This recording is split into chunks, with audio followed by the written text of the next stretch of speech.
ز يعني زراعة هي قرنية لو لا، هي قزحية. أوكي، شلون يصير زراعتها يعني بالضبط؟ هي زراعتها يصير فتحة بالقرنية، وهي القزحية تدخل على قزحية الإنسان الأصلية فوق القزحية فوق مالته. القزحية. بهاي شنو تسبب؟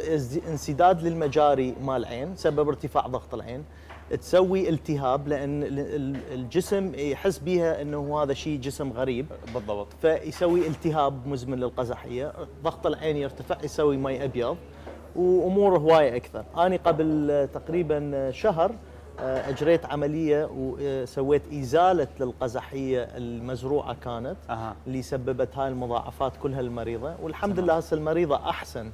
لكن بس مستحيل ترجع مثل قبل. لا لا لا لا. بس يعني احنا ان شاء الله، لان هاي القزحية تأثر على خلايا القرنية الباطنية، فكلش مهم انه نكون عندنا وعي على هذا الموضوع. لان مع الاسف الشديد يعني هي مو شغله انه الناس مدى تسويها لانه مدى على مود فلوس. اكو ناس تتصور هيك، يقول لك ممكن يعني انا ممكن اسويها، هواي ناس ما تسويها لان هي غاليه. صح، بس انا ما دام عندي فلوس انا اسويها. صحيح صحيح. فبس مع الاسف ما يداركون خطورتها، او مع الاسف الشديد ما احد يقول لهم على المضاعفات المحتمله من اجراء هاي العمليه.